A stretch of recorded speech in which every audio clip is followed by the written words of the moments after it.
That night, Larry Aslan Potter was engaging in some rather unusual cuisine, standing nervous and shrugged behind a rustic stone chimney. Larry was, with the help of a bizarre, long and custom wooden spoon, rhythmically mixing the lipid contents found inside a large black cauldron. The latter, at present, is suspended above a pile of ashes and some incinerated timber. Nonetheless, that night, orange and yellow flames engulfed the bottom of the same iron-cast pot, when a warm glow illuminated the gloomy and ancient atmosphere of this living room.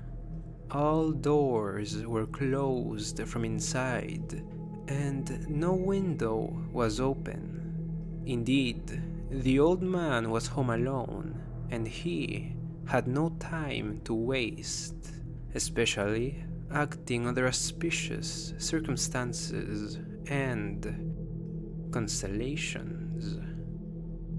Somehow, having the sly gaze of a bizarre full moon upon his archaic and isolated cottage was especially encouraging. Then again, Jupiter passing through the dark skyline and aligning with Venus, it all had emboldened Larry at a point where it was then or never. So, that night, from outside, no lights were visible. Yet, this property was constantly exhaling smoke from the 3 long chimneys protruding from the ceramic tile roof above us. Without any doubt, Larry felt this was the night where forces beyond our and his imagination would bring forward his mysterious designs into fruition. I might even say insidious designs. And then again, we don't know.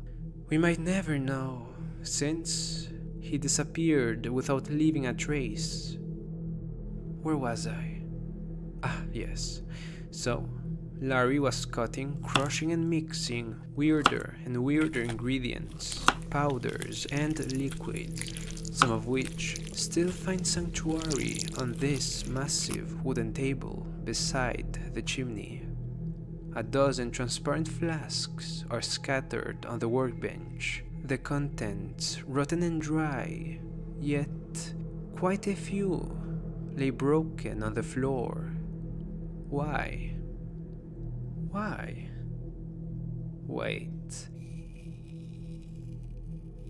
Is this fairy dust? No, it's kosher salt. Indeed, a true connoisseur. Also, as you might notice, there are many rare ingredients on the table. Antarctic spider crab legs, a human femur, and a severed black goat head. But where is the rest of its body? Interesting. Anyways, back to Larry. He was ecstatic after pouring a whole jug of whale fat into his concoction, which immediately thickened in consistency. Afterwards, he grabbed an old notebook, this one lying now open on the floor. He did sweep through those pages, looking at some of the specific diagrams, glyphs, and recipes, all featured in between the thick old pages of this nameless work. While caressing his sage-like beard, Larry was reading very carefully the cryptic sentences. He also examined one last time the enigmatic illustrations that brought him here, just before turning his attention back to the fireplace. At that point, his wrinkled face grimaced in pleasure and excitement. Immediately, with one hand, he closed the dark covers of the notebook. Then, he vociferously pronounced a word of power. Soon after, he performed a quick manual gesture over the black pot. Immediately, flames exploded into a purple mess of burning extravaganza, with some bizarre green flares protruding from what was back then violet timbers. Good thing the grandpa was using a reinforced cauldron. If not, the latter would have exploded in his face, and this investigation would have concluded rather successfully. Nonetheless, let's not jump to any premature conclusions.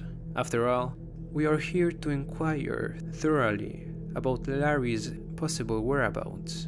As I was saying, before we even hope to understand the occult meaning of this setting, we must try to imagine the probable sequence of events that transpired here before Larry's vanishing.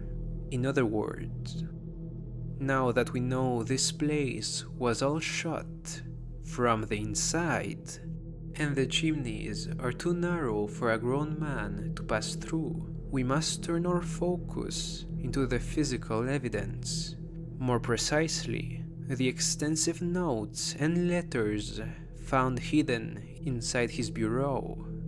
Incomprehensive gibberish for the profane, but a mine of gold for the initiated. Indeed, his large compendium of notes and broken writings, most in ancient Greek, yet some in Sumerian and Coptic, can cast a light upon his latest projects and motivations.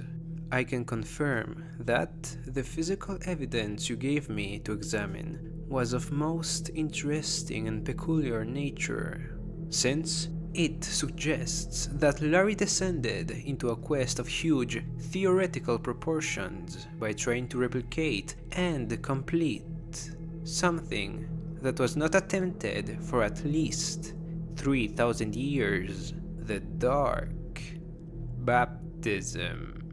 By the latter, Larry intended to, as he wrote, receive the favors of the eternal entities, rulers of the cosmic waters above us. He also believed that he could acquire immortality through the blessing of the pulp and proceed to modify his own genomes. Now, going back to that fateful night, after what we can assume were hours of feverish chants and the mixing of stranger and stranger ingredients inside an enchanted iron pot, all done under the bright purple light of alchemical fire, at some point, Larry began entering uncharted territories.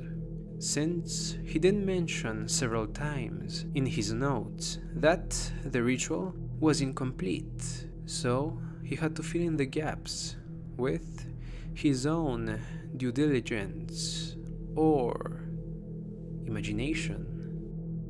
Here we are. Larry is getting ready to throw a screaming homunculus into the mix. The poor creature was twitching and struggling to escape the grasp of the old man, who was holding it firmly with his right hand before offering it to some forgotten god.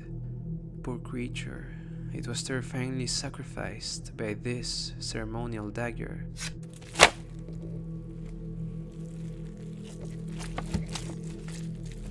The blade now presenting green, greasy colorations. I smell rotten eggs. The blood of a homunculus. Yes, he threw the deformed, lifeless body into the turning liquids of the pot, while singing banned hymns in the glory of astral horrors. Anyways, Larry wanted to make sure the brew was correct in essence and consistency, yet he was smart enough not to taste it.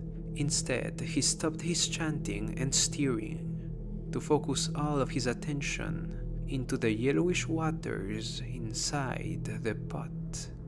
Larry hoped for some sort of confirmation, and he got it. After what seemed like decades, the thick liquid became still and began reflecting the bearded and crumpled face of Larry. Nonetheless, the familiar vision was quickly deformed by the sudden appearance of bubbles coming from the bottom of the cauldron. Indeed, all was going according to plan. Larry rubbed his hands in appreciation. Subsequently, to the recognizable clatter of popping bubbles came the sudden impact of thunder hitting from far away.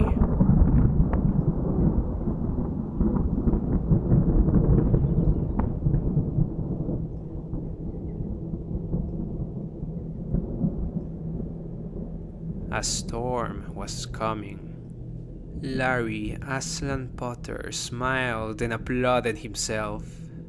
More confident, he continued steering and screaming even more sinister invocations. Meanwhile, the rain started pouring outside. The winds started getting noticeable, then strong, and lightning illuminated the obscure night.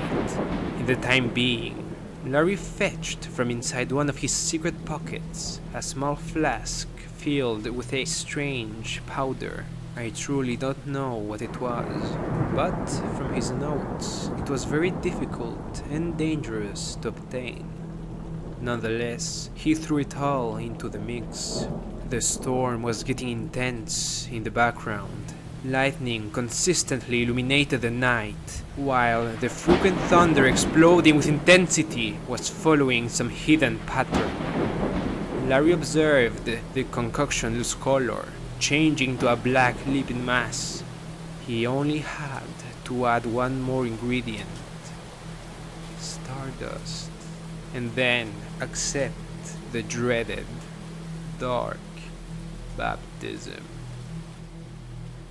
He was almost there. He looked again into the now abyssal contents of the pot. Everything was going according to plan. He took one last peek into the void.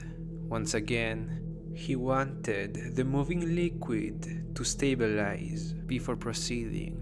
He looked happily and proudly into the cauldron, when several pairs of limpy pale tentacles came out of the pot and viciously grabbed him by the face. They were trying to drag his head under the dark pool. The horrible grin that Larry made in surprise. He did not expect that. He did not foresee the risks, and now he was being dragged into his untimely death. Yet, he still had the strength to resist, and slowly he started escaping the grasp of the queer appendages, featuring red eyes in the bigger vents. All in vain. Once, an albino nailless hand grabbed him by the throat, and finally submerged his face under the liquid.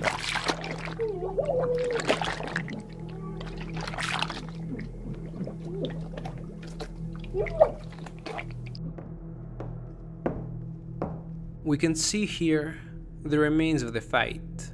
See the black goo on the floor? In conclusion, Larry drowned. He died here, with his head fully submerged inside the unholy liquids. Nonetheless, he was still twitching and convulsing post-mortem.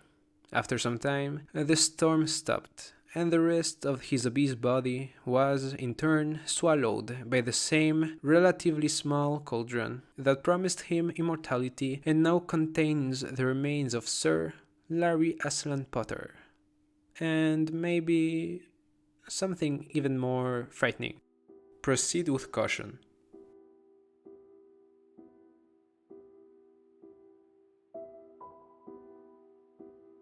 Thank you for listening. We hope you enjoyed our original production. Stay tuned for more homemade creepypastas and narrations. A special thank you to everyone that showed us support in our journey to improve our content. Peace.